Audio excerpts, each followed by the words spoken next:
So, what are the four things that you can actually do to improve your over and under billing? Okay. So, the first one is you want to make sure that you are reconciling the work that you're doing versus the billings that you're doing, right? So, you need to compare your percentage of work complete versus what percent that you've billed. Again, if you have completed 75% and you've only billed 50%, or vice versa, you've completed 75%, but you've billed out 95%, you're going to have a gap there on either side of it. So you need to identify ahead of time where you're going to have that over and under billing and get ahead of it, right? So you need to make those regular reconciliations. Maybe you do notice that you're off right now. So now the next billing, maybe if you have underbilled, maybe you need to do a billing right away in order to get caught up.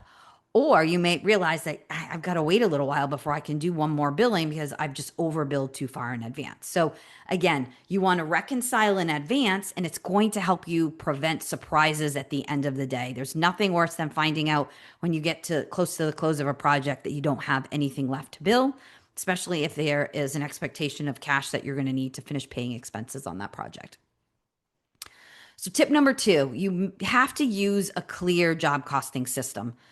Whatever it is that works for you, it has to be a system that you utilize and you track and you manage on a regular basis. So if it is still living in a spreadsheet, you need to make sure that you're tracking your labor, your materials, your subs on every project and on every phase, and then against every line item so that you can determine whether or not you have certain parts of a project that might be over or under billed, right? Because that's another thing that you need to look at as well.